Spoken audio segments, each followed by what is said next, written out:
নমস্কাৰ আপোনালোক সকলোকে সঞ্জীৱ মোটিভেশ্যনৰ অন্য এটা প্ৰেৰণাদায়ক কাহিনী লৈ যদি জীৱনৰ বাটবোৰ কঠিন যেন লাগে যদি বাৰে বাৰে মনটো ভাঙি গৈ আছে কষ্ট কৰিও যদি ফলাফল পোৱা নাই তেনেহলে আপোনালোকে একেবাৰে চিন্তা নকৰিব সেইবাবে মই আপোনালোকৰ মাজলৈ প্ৰস্তুত কৰি লৈ আনিছো শ্ৰীকৃষ্ণ আৰু কালিয়া নাগৰ মাজৰ ৰহস্য যি শুনাৰ পাছত আপুনি আপোনাৰ জীৱনত যিকোনো বিপদৰ সন্মুখীন হ'লে আপুনি তাৰ অনুপ্ৰেৰণা লৈ জীৱনৰ গতিত আগবাঢ়ি যাবলৈ পাৰিব তেনেহলে আহকচোন আজি কাহিনীটোৰ মাধ্যমেৰে আমি বুজিবলৈ চেষ্টা কৰোঁ গকুলৰ সেউজীয়া পথাৰবোৰত য'ত যমুনাৰ নীলা পানীৰ সুত মৃদু শব্দত বৈ আছিল শ্ৰীকৃষ্ণৰ বাঁহীৰ মধুৰ ৰসে যেন সমগ্ৰ পৰিৱেশক এক দৈবিক আলোকত ভৰাই তুলিছিল তেওঁৰ পিতাম্বৰ পৰিধান কৰা শৰীৰত সূৰ্যৰ কিৰণ জিলিকি উঠিছিল মুখত এটা অপাৰ শান্তিৰ হাঁহি আৰু হৃদয়ত গকুলৰ প্ৰতিটো প্ৰাণীৰ প্ৰতি অসীম স্নেহৰ ভাৱ তেওঁৰ চকুত এটা দৃঢ় সংকল্প জিলিকি আছিল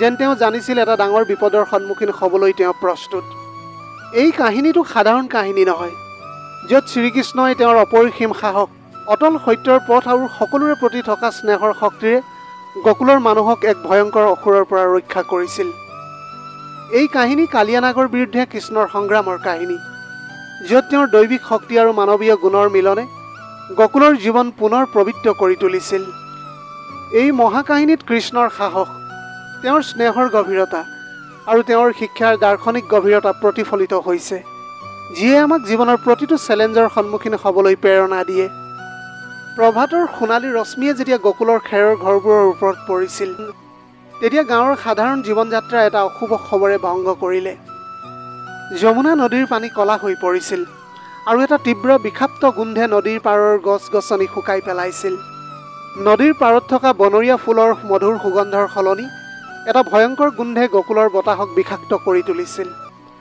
গৰুবোৰ অসুস্থ হৈ পৰিছিল তেওঁলোকৰ মুখৰ পৰা এতিয়া ফেন ওলাবলৈ ধৰিছিল আৰু তেওঁলোকৰ দুৰ্বল শৰীৰে পথাৰত খোজ কাঢ়িবলৈ অক্ষম হৈ পৰিছিল গাঁৱৰ শিশুসকলে নদীৰ পানী স্পৰ্শ কৰাৰ পিছত অজ্ঞান হৈ পৰিছিল আৰু তেওঁলোকৰ মাতৃসকলৰ কান্দোনৰ শব্দে গকুলৰ শান্তিপূৰ্ণ পৰিৱেশক বিদীৰ্ণ কৰি পেলাইছিল এতিয়া গাঁৱৰ মানুহৰ মুখত হাঁহিৰ সলনি ভয় আৰু নিৰাশাৰ ছাঁ পৰি গৈছিল বয়োজ্যেষ্ঠ নন্দঘোষে গাঁৱৰ মানুহক একত্ৰিত কৰি এটা জৰুৰী সভা আহ্বান কৰিলে তেওঁৰ কণ্ঠত কম্পনৰ সৈতে তেওঁ কৈছিল যে হে গকুলৰ মানুহবিলাক আমাৰ যমুনা এতিয়া বিষাক্ত হৈ পৰিছে এই বিপদৰ মূল কাৰণ কালিয়া নাগ তাৰ 7টা ফণাৰ বিষাক্ত শক্তিয়ে আমাৰ নদীক ধ্বংস কৰি পেলাইছে আমাৰ গৰু আমাৰ শিশু আমাৰ জীৱন বিপদত পৰিছে আমি এতিয়া কি কৰিম সভাত উপস্থিত সকলোৰে মুখত এতিয়া নীৰৱতা বিৰাজ কৰিছিল কোনোৱে কালিয়াৰ সন্মুখীন হ'বলৈ সাহস কৰা নাছিল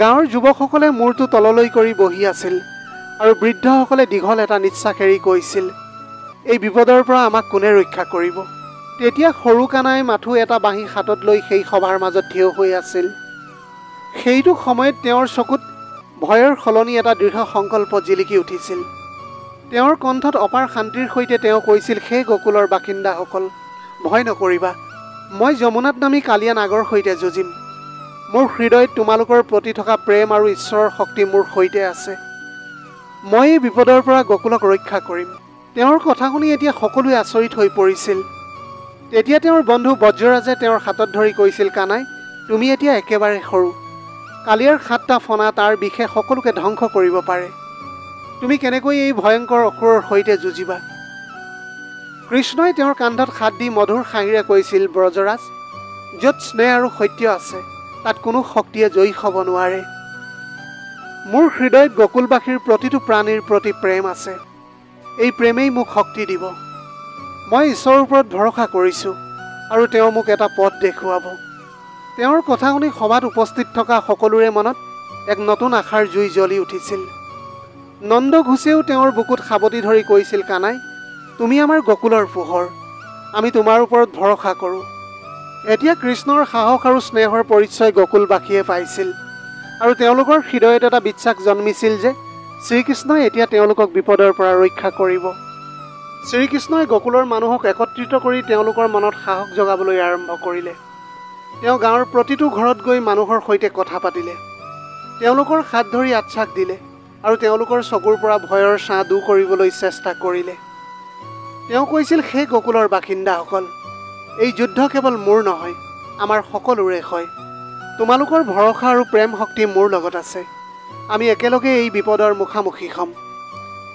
তেওঁ যুৱক যুৱতীসকলক নিৰ্দেশ দিলে যাতে তেওঁলোকে গৰু আৰু শিশুসকলক নিৰাপদ স্থানলৈ লৈ যায়। তেওঁ গাঁৱৰ পশুপালকসকলক কৈছিল, তোমালোকে গৰুবোৰক নদীৰ পৰা দূৰত ৰাখা। মই যমুনাক পবিত্ৰ কৰি ঘূৰি আহিম। তেওঁৰ কথা শুনি গাঁৱৰ মানুহৰ মনত এক নতুন আশাৰ জুই জ্বলি উঠিছিল। তেওঁ মাতৃৰ যশোদাক কোলাত ধৰি কৈছিল, মা, তোমাৰ চকুৰ পানী মোৰ শক্তি, তোমাৰ প্ৰেম মোৰ বাবে ঢাল। মই ঘূৰি আহিম, তুমি একেবাৰে চিন্তা নকৰিবা।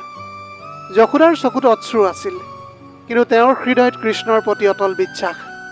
তেওঁ কৈছিল, কানাই, তুমি আমাৰ সকলো। হে নাৰায়ণ, মোৰ পুত্ৰক তুমি সদায় ৰক্ষা কৰিবা।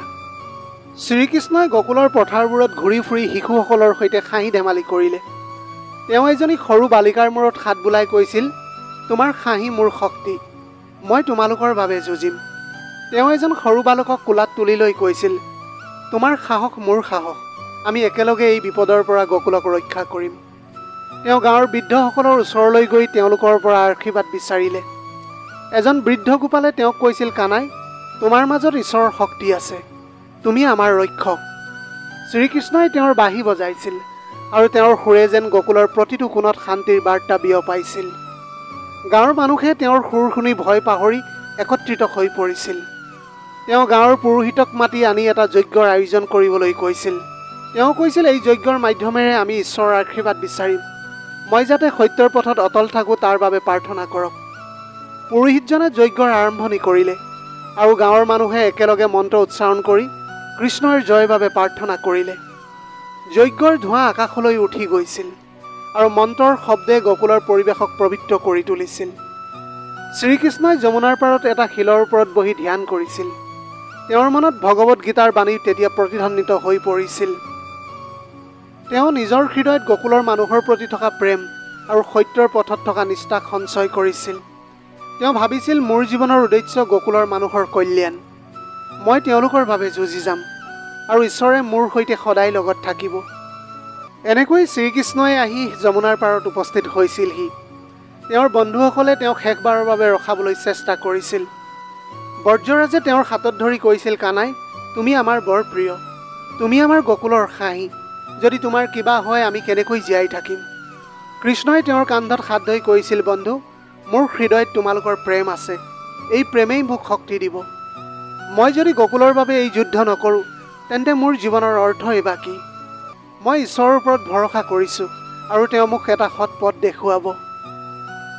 কৃষ্ণৰ কথা শুনি এতিয়া বৰ্জৰাজৰ চকুত চকু পানী আহিছিল, কিন্তু তেওঁৰ হৃদয়ত কৃষ্ণৰ প্ৰতি নিশ্বাসৰ জুইও জ্বলি উঠিছিল। শ্ৰীকৃষ্ণই এটা ওখ কদম গছৰ ডালত উঠি যমুনাৰ গভীৰ পানীত জঁপিয়াই পৰিল। নদীৰ গভীৰ পানীয়ে তৎক্ষণাত তেওঁক গ্ৰাস কৰি পেলালে। গাঁৱৰ মানুহে এতিয়া ভয়তে চিঞৰিবলৈ ধৰিলে, কানাই, তুমি ঘূৰি আহা। এতিয়া মা যশোদাৰ হৃদয়খন একেবাৰে ভাগি পৰিছিল। তেওঁ পাৰত বহি প্ৰাৰ্থনা কৰিবলৈ ধৰিলে। তেওঁৰ কণ্ঠত কান্দোনৰ সৈতে তেওঁ কৈছিল, হে নাৰায়ণ, মোৰ কানাইক তুমি ৰক্ষা কৰা। তেওঁ আমাৰ বাবে সকলো। কিন্তু কৃষ্ণৰ মনত কোনো ভয়ে নাছিল। তেওঁ নদীৰ গভীৰতাত কালিয়া নাগৰ সন্ধান পালে। কালিয়াৰ বিশাল শৰীৰ, 7টা ফণা আৰু জুইৰ দৰে জিলিকি থকা চকুৰ দৃশ্য ভয়ংকৰ আছিল। তাৰ বিষাক্ত নিশ্বাসে নদীৰ পানীক আৰু অধিক বিষাক্ত কৰি তুলিছিল। তাৰ ফণাবোৰে যেন আকাশক স্পৰ্শ কৰিবলৈ চেষ্টা কৰিছিল আৰু তাৰ শৰীৰৰ পৰা নিৰ্গত হোৱা বিষে নদীৰ জীৱ জন্তুৰ জীৱন ধ্বংস কৰি পেলাইছিল। কৃষ্ণই কোনো ভয় নকৰি এতিয়া কালিয়াৰ ফণাৰ ওচৰলৈ গ'ল। তেওঁৰ গতি এনেকুৱা আছিল যেন তেওঁ নদীৰ পানীত এটা অপূৰ্ব নৃত্য পৰিৱেশন কৰি আছে। তেওঁৰ শৰীৰৰ প্ৰতিটো গতিয়ে যেন কালিয়াৰ শক্তিক প্ৰত্যাহ্বান জনাইছিল। কালিয়া নাগে তেওঁক আক্ৰমণ কৰিলে। তাৰ ফণাবোৰে কৃষ্ণক গ্ৰাস কৰিবলৈ চেষ্টা কৰিলে। তাৰ বিশাল নেজে নদীৰ পানীত কৃষ্ণক ডুবাই তুলিবলৈ চেষ্টা কৰিলে। কিন্তু কৃষ্ণৰ নিপুণ গতিয়ে কালিয়াক বিমূৰত পেলাইছিল। তেওঁ কালিয়াৰ এটা ফণাৰ ওপৰত উঠি নাচিবলৈ ধৰিলে। তেওঁৰ প্ৰতিটো পদক্ষেপত এতিয়া নদীৰ পানীত ঢৌ উঠিছিল আৰু কালিয়াৰ শক্তি কমি যাবলৈ ধৰিছিল। তেওঁৰ নৃত্যৰ মাজত যেন ঈশ্বৰৰ শক্তি প্ৰতিফলিত হ'বলৈ ধৰিছিল। শ্ৰীকৃষ্ণৰ মুখত থকা হাঁহিয়ে যেন কালিয়া নাগক প্ৰত্যাহ্বান জনাইছিল। এতিয়া যুদ্ধ তীব্ৰতৰ হৈ পৰিছিল। কালিয়া নাগে নিজৰ 7টা ফণাৰে কৃষ্ণক আগুৰি ধৰিবলৈ চেষ্টা কৰিলে। তাৰ বিশাল নেজেৰে নদীৰ পানীত ঢৌ তুলি কৃষ্ণক ডুবাবলৈ চেষ্টা কৰিছিল। নদীৰ পানী কলা আৰু বিষাক্ত হৈ উঠিছিল আৰু কালিয়াৰ নিশ্বাসে যেন সমগ্ৰ পৰিৱেশক বিষাক্ত কৰি তুলিল। তাৰ ফণাবোৰে নদীৰ পানীত এনে ঢৌ তুলিছিল যে পাৰৰ গছ গছনিবিলাক এতিয়া কঁপি উঠিছিল, কিন্তু কৃষ্ণৰ মুখত এতিয়াও হাঁহিয়ে বিৰিঙি উঠিছিল। তেওঁৰ শৰীৰৰ প্ৰতিটো গতিয়ে যেন এতিয়া কালিয়া নাগৰ শক্তিক প্ৰত্যাহ্বান জনাইছিল। অৱশেষত কালিয়া নাগে শ্ৰীকৃষ্ণৰ সন্মুখত হাৰ মানিলে আৰু তেওঁ শ্ৰীকৃষ্ণৰ ওচৰত ক্ষমা বিচাৰিলে। তাৰ কণ্ঠত ক্লান্তিৰ সৈতে তেওঁ কৈছিল, হে কৃষ্ণ, তুমি ঈশ্বৰৰ অৱতাৰ, মই তোমাৰ সন্মুখত হাৰ মানিছোঁ, মোক তুমি ক্ষমা কৰি দিয়া। শ্ৰীকৃষ্ণই এতিয়া তাৰ দুৰ্বল শৰীৰৰ ওপৰত থিয় হৈ কৈছিল, কালিয়া, তুমি এই নদীখন এৰি গুচি যোৱা। মোৰ গকুলৰ বাসীসকলৰ বাবে কোনো ক্ষতি কৰিব নোৱাৰিবা তুমি, কিন্তু মই তোমাক ক্ষমা কৰিছোঁ, কাৰণ স্নেহ আৰু ক্ষমাৰ পথতহে প্ৰকৃত জীৱনৰ অৰ্থ আছে। তুমি এতিয়া নতুন এটা জীৱন আৰম্ভ কৰা আৰু সদায় সত্যৰ পথত চলিবা। এতিয়া কালিয়া নাগে মূৰ দুৱাই নদীৰ গভীৰতাত অদৃশ্য হৈ পৰিল। শ্ৰীকৃষ্ণই নৃত্যই যেন নদীৰ পানীক পবিত্ৰ কৰি তুলিছিল। নদীৰ পানী পুনৰ স্বচ্ছ হৈ উঠিল আৰু তাৰ মধুৰ সোঁত পুনৰ গকুলৰ পাৰত মৃদু শব্দত বৈ যাবলৈ ধৰিলে। গাঁৱৰ মানুহে পাৰৰ পৰা এই দৃশ্যবিলাক চাই আনন্দত নাচিবলৈ ধৰিলে। তেওঁলোকৰ চিঞৰে যমুনাৰ পাৰ প্ৰতিধ্বনিত হৈ গৈছিল। কানাই, তুমি জয়ী হৈ গৈছা। যশোদাৰ চকুৰ পৰা এতিয়া অশ্ৰু বৈ আহিছিল, কিন্তু এইবাৰ সেই অশ্ৰু আছিল আনন্দৰ। তেনেতে দৌৰি গৈ শ্ৰীকৃষ্ণক মৰমতে সাৱটি ধৰি কৈছিল, কানাই, তুমি মোৰ জীৱন হয়, তুমি হৈছা গকুলৰ আশা আৰু তুমি আমাৰ সকলো। শ্ৰীকৃষ্ণই মাতৃৰ মূৰত হাত বোলাই কৈছিল, মা, তোমাৰ প্ৰেমে মোক জয়ী কৰিছে, তোমাৰ আশীৰ্বাদে মোক শক্তি দিছিল। গাঁৱৰ শিশুসকলে কৃষ্ণৰ চাৰিওফালে জমা হৈ এতিয়া হাঁহি ধেমালি কৰিলে। তেওঁলোকে কৈছিল, কানাই, তুমি আমাৰ নায়ক, তুমি যমুনাক পবিত্ৰ কৰিলা। শ্ৰীকৃষ্ণই তেওঁলোকৰ মূৰত এতিয়া হাত বোলাই কৈছিল, তোমালোকৰ হাঁহিয়েই মোৰ জয়, তোমালোকৰ আনন্দই মোৰ শক্তি। এই কাহিনীটোৰ মাধ্যমেৰে আমাক শিকায় যে জীৱনৰ যিকোনো বিপদৰ সন্মুখীন হ'বলৈ সাহস, স্নেহ আৰু সত্যৰ খুবেই প্ৰয়োজন। শ্ৰীকৃষ্ণৰ এই যাত্ৰাই আমাক বুজাইছে যে যেতিয়া আমি আমাৰ প্ৰিয়জনৰ কল্যাণৰ বাবে যুদ্ধ কৰোঁ, তেতিয়া ঈশ্বৰে আমাৰ ওচৰত শক্তি দিয়ে। শ্ৰীকৃষ্ণই সদায় কৈছিল যে মোৰ ওপৰত ভৰসা ৰাখা, আৰু যিয়ে মোৰ ওপৰত ভৰসা কৰে তেওঁক মই সদায় বিপদৰ পৰা ৰক্ষা কৰোঁ। শ্ৰীকৃষ্ণৰ এই কাহিনীয়ে আমাক প্ৰেৰণা দিয়ে যে জীৱনৰ যুদ্ধত আমি কেতিয়াও হাৰ মানিব নালাগে। আমাৰ হৃদয়ত যদি স্নেহ, সত্য আৰু ঈশ্বৰৰ প্ৰতি ভক্তি থাকে, তেন্তে কোনো শক্তিয়ে আমাক পৰাজিত কৰিব নোৱাৰে। শ্ৰীকৃষ্ণৰ দৰে আমিও আমাৰ সাহস আৰু প্ৰেমৰ শক্তিৰে জীৱনৰ প্ৰতিটো চেলেঞ্জ জয় কৰিবলৈ পাৰোঁ। তেওঁৰ বাণীবিলাক আমাৰ হৃদয়ত সদায় প্ৰতিধ্বনিত হৈ থাকে যে মোৰ পথত চলা, মই তোমাৰ সৈতে সদায় থাকিম। এই কাহিনীটো গকুলবাসীৰ বাবে কেৱল এক জয়ৰ কাহিনী নহয়, ই জীৱনৰ প্ৰতিটো ক্ষেত্ৰত সত্য আৰু স্নেহৰ শক্তিৰ প্ৰমাণ।